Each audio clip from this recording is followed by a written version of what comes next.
The year is 1952. The place, Manchester University. And this is Christopher Strachey. While not as famous as his colleagues, Strachey was a brilliant computer scientist who had a wonderfully strange idea. He wanted to see if he could teach a machine to write, not just calculate, but compose. And his chosen machine? This beast, the Ferranti Mark I. It was one of the world's first commercially available computers. It took up an entire room, yet it had less processing power than the chip in your singing birthday card, and got so hot it had its own dedicated cooling system. So naturally, Strachey decided its first great literary work should be a declaration of love. Strachey's program wasn't a thinking AI like we know today. It was more like a very sophisticated game of Mad Libs. You remember that game? I loved that as a kid. He created a love letter template and then fed the computer lists of nouns, adjectives, and verbs. The machine would then randomly slot these words into the template to generate a letter. A love letter. The plan was simple. The execution, however, was a nightmare. The program kept failing and failing. It was too big for the computer's main memory. But luckily for Strachey, he had a friend at the university, a rather famous one. And that person would be none other than Alan Turing, the father of theoretical computer science and artificial intelligence. He was fascinated by Strachey's project. He saw it as a genuine step towards his own theories about machine intelligence. Therefore, he personally gave Strachey access to the machine late at night and helped him get the program running. That's right.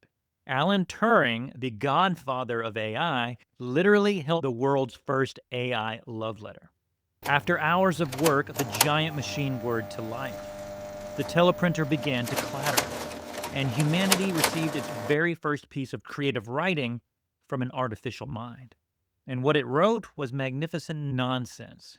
It wrote things like, "Darling sweetheart, you are my avid fellow feeling. My affection curiously attracts your loyal sympathy." It also wrote, "You are my wistful sympathy, my dear." Shakespeare it was not, but it was something. It was a spark. It was a room-sized, power-hungry machine. And with the help of a couple geniuses, it was trying its absolute best to sound like it had a brain and a heart.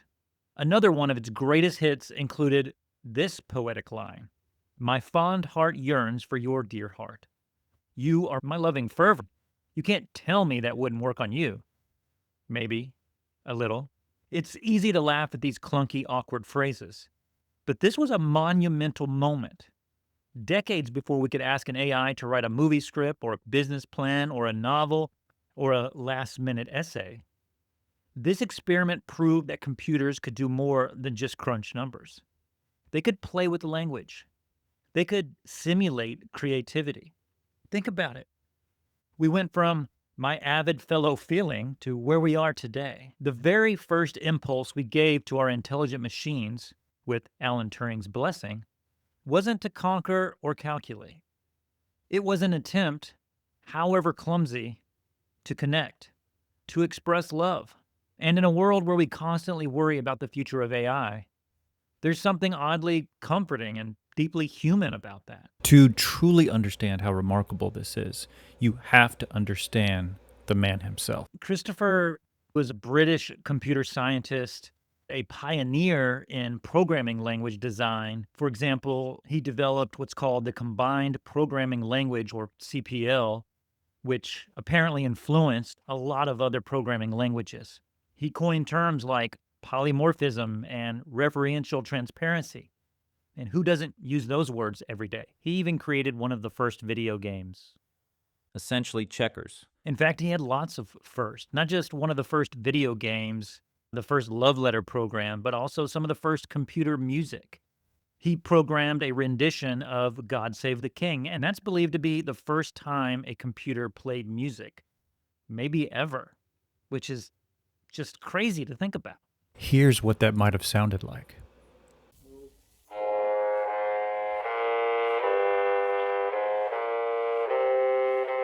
And there's so much more to this guy. He didn't even start out in computer science. He was a mathematics professor. He wrote maybe the longest code or one of the longest codes ever saved to a computer at that time. And he did that in one night, and he didn't even realize or set out to do that. So it's really crazy. Here's an even crazier part. This 70-year-old experiment, this loving fervor generator, holds 3 secret lessons for anyone trying to write better with AI today. The mistake we all make is treating modern AI like an oracle. We ask it a vague question and we expect a perfect answer.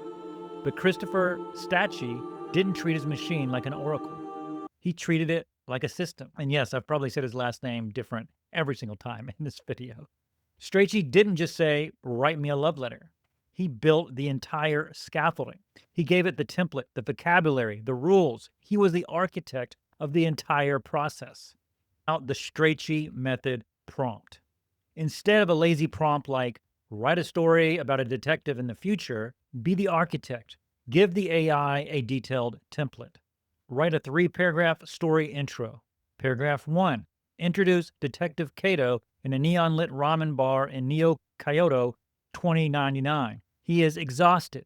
Paragraph 2. A mysterious client gives him a strange data chip. Paragraph 3. Kato looks at the chip and it projects a hologram of a person he thought was dead. Constraints. Use a cynical, world-weary tone like a classic noir film. See the difference? The AI output is dramatically better, more specific, and more compelling. You're not the audience anymore, you're the director.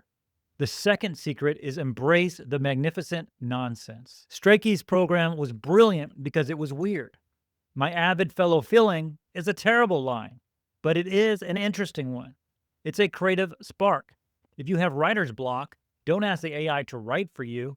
Ask it for chaos. Try this prompt. Give me 10 bizarre metaphors for loneliness using concepts from 1980s video games and botany. The AI generates a wild list. Suddenly, you have raw, unique material that no one else has. You've broken the block, and that leads us to the final, most important lesson. The love letter program needed Strachey and Turing to exist. The machine was just one part of the team.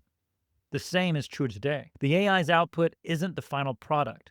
It's the first draft from a brilliant, tireless, but slightly unhinged creative partner. Your job is to take its loving fervor and shape it into something truly human. So from that first clumsy attempt to connect, we get a clear roadmap for the future.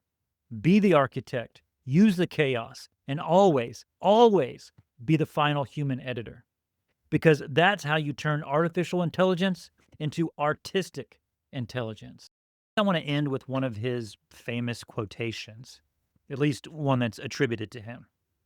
And here it is. Computing science, the study of the use and sometimes construction of digital computers. It is a fashionable, interesting, difficult, and perhaps useful activity.